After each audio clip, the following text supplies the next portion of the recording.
ಶುಭೋದಯ ಮತ್ತು 76ನೇ ಗಣರಾಜ್ಯೋತ್ಸವದ ಶುಭಾಶಯಗಳು.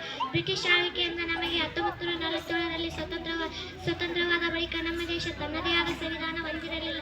ಬದಲಿಗೆ ಭಾರತವು ಬ್ರಿಟಿಷ್ ಜಾರಿಗೆ ತಂದ ಕಾನೂನುಗಳಿಂದ ಆಡಳಿತ ನಡೆಸುತ್ತಿತ್ತು. ನಂತರ ಹಲವು ಚರ್ಚೆ ಮತ್ತು ತಿದ್ದುಪಡಿಗಳ ನಂತರ ಸಂವಿಧಾನ ಡಾಕ್ಟರ್ ಬಿ.ಆರ್. ಅಂಬೇಡ್ಕರ್ ನೇತೃತ್ವದ ಸಮಿತಿ ಭಾರತೀಯ ಸಂವಿಧಾನ ಕರಡನ್ನು ಸಲ್ಲಿಸಿತು. ಇದನ್ನು ನವೆಂಬರ್ 26, 1949ರಂದು ಅಂಗೀಕರಿಸಲಾಯಿತು ಮತ್ತು ಅಧಿಕೃತವಾಗಿ ಜನವರಿ 26, 1950ರಂದು ಜಾರಿಗೆ ತರಲಾಯಿತು. ಭಾರತೀಯ ಸಂವಿಧಾನವು ಜನವರಿ 26ರಂದು ಅಸ್ತಿತ್ವಕ್ಕೆ ಬಂದಿತು. ಭಾರತೀಯ ಪ್ರಜೆಗಳನ್ನು ತಿಳಿಯುವ ಶಾಸಕಾಂಗ ನ್ಯಾಯ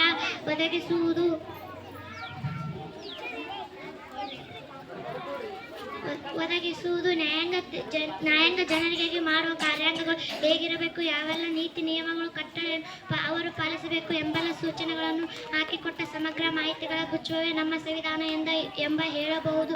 ವ್ಯಕ್ತಿಯಾಗಲಿ ದೇಶವಾಗಲಿ ಶಿಸ್ತು ಇಲ್ಲದೆ ಯಾವುದೇ ಅಭಿವೃದ್ಧಿ ಸಾಧ್ಯವಿಲ್ಲ. ಇದನ್ನು ಗಮನದಲ್ಲಿಟ್ಟುಕೊಳ್ಳೋಣ. 299 ಸದಸ್ಯರನ್ನು ಹೊಂದಿರುವಂತಹ ನಮ್ಮ ಸಂವಿಧಾನ ಸಭೆಯನ್ನು ರಚಿಸಲಾಯಿತು.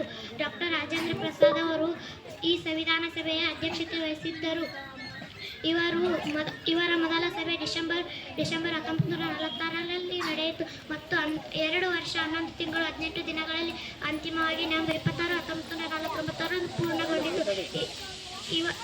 ಇದನ್ನು ಜನವರಿ 26, 1950ರಂದು ದೇಶಾದ್ಯಂತ ಜಾರಿಗೆ ತರಲಾಯಿತು. ಸಂವಿಧಾನ ಜಾರಿಗೆ ಬಂದ ಮೇಲೆ ಸರ್ಕಾರ ಅಸ್ತಿತ್ವಕ್ಕೆ ಬಂದಿತು. ಈ ದಿನವನ್ನು ಗಣರಾಜ್ಯೋತ್ಸವಕ್ಕೆ ಆಯ್ಕೆ ಮಾಡಿದ ಕಾರಣ ಇದರ ಹಿಂದೆ ದೊಡ್ಡ ಐತಿಹಾಸಿಕ ಕಥೆ ಇದೆ. ಇದರ ಹಿಂದೆ ಒಂದು ದೊಡ್ಡ ಕಾರಣವಿದೆ. ಜನವರಿ 26, 1950ರಂದು ಕಾಂಗ್ರೆಸ್ನ ಲಾಹೋರ್ ಅಧಿವೇಶನದಲ್ಲಿ ರಾವಿ ನದಿಯ ದಡದಲ್ಲಿ ಪೂರ್ಣ ಸ್ವರಾಜ್ಯ ಎಂದು ಘೋಷಿಸಲಾಯಿತು. ಇಷ್ಟು ಹೇಳಿ ನನ್ನ ಚಿಕ್ಕ ಭಾಷಣವನ್ನು ಮುಗಿಸುತ್ತೇನೆ. ತಪ್ಪಿದ್ದಲ್ಲಿ ಕ್ಷಮೆ ಇರಲಿ. ಜೈ ಹಿಂದ್.